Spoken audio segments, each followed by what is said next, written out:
salaamullaahi calaykum waraxmatullaahi wabarakaatu daawadayaal halkan waxaanu idinku soo gudbin doonaa qaar ka mid a heelooyinkii cabdi faarax cateey oo ku magac dheeraa ama loo garan og yahay cabdimalow kaasi oo ku noolaa magaalada Hargeysa. allaha u naxariistay abwaanka ayaa maad iyo heelooyin tiro badan ka tiriyay xaaladii Soomaalidu ku jirtay xilligaasi. cabdimalow waxa uu ku bilaabay ama ka mid ah erayadii laga dhaxlay ee dhaxalgalka noqday qaybahan soo socda. cabdimalow waxa uu yiri sidii bahalkii biriishka ka dhacay baskiyo jiiray labada baabuur baraarugay goor la soo baxay ilaahay ballankii barqan kacay. dhaxay fogos xumi faraha ay jartee haddaan fulay gaari foori leh dukaan yahow sokortiyo sabiibta gadaa saciyo weyshu ma isku sixirba wacan baan wadaynayne intaan wajiqiyo wareerkani dhicin gaashaanle wanaagsanaya waa kuwa weylii wareegaye maragii wadi jiray baa waqtigu gabay. dumbuluq iyo daami mooyaane dadkii kale wuu dagaalamay. wixii ina caalin cagagsaday ayuu cabdimalow ka caymaday. isteelka horaa indhaha gubaye intaada dambe istaahila nafaan seexanayn salaada horteed oo silcaysa sidaan idhaahdaa bariis mid cuntaan ka badin waaye tubiirka cabtana maxay baray. allihii ku abuuray eed ma leh indhihii ku arkaa ayaan daran gaajada ka baxbaan guntiga u xidhee ma haddaan galay geelashkeedii.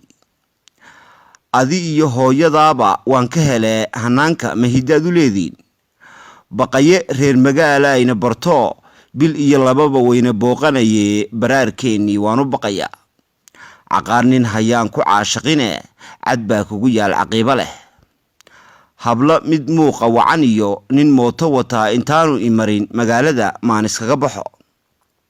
ninkii badsada labada bagaf bartaa basadaa bannaanaan haddaanan geed yahow ku goynayn haddaanan gunta hoose kaa marin haddaanan guran geydha kaa baxay waa haddaanan gobahaynahay garan.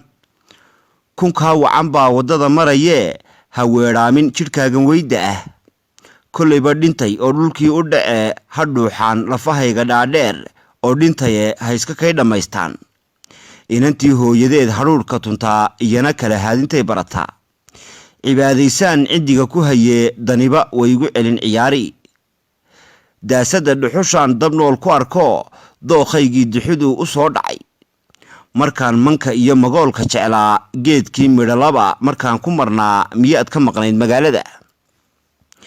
ninkii naag cas caashaq uu ka hayow bal ciir dhigo caynaday noqon hadday dib jiraan dugaagma cunee ha laydaayo dumarka waaweyn. waxaygii carmal iyo caqaar siistaye ma haddaan cawriya cawlaha kacay intaan taag dareeyey baad tuhuntee tolla-ay iga qari tallaabada. muftiyo munaafaq way mulaaqantee ha kala miirantee miduun suga tasbiixda alliyo tusbaxa mooyee tu kale anigu waan iskaga tegey ayuu ugu dambayntii kusoo gebagabeeyey.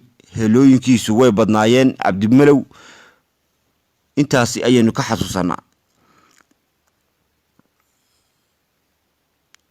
dhinaca kale waxaynu u geli doonaa qaar ka mid a heelooyinkii isagana laga dhaxlay ama laga guntay salebaan sahal aamin oo ku magac dheeraa hacoo kuna noolaa magaalo xeebeedda berbera ee gobolka saaxil.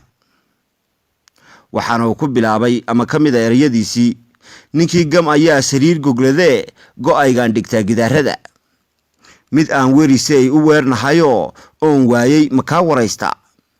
nimaan hoy lahayn habeenno u dumay hargeysi maxay ku haysaa. ninkaaga teedhi shilan ku tumanaayiyo ninkayga tahli waaye kala tage. nimaan xajka tegin xasnana mar la tuman muxuu xayawaanka dhaamaa. ninkii ku hallaaba lama helo hargeysay habeen lagaa guur. gabow iyo geeriba iska lehe jidhkaagan giigsan hayla garab marin. casiiska alliyo haddaan cali jirin naf yahay maad cunteen bariiska cas. da'dii dhalataba door bay ka heshee ibliiska dirtaa da'weyna.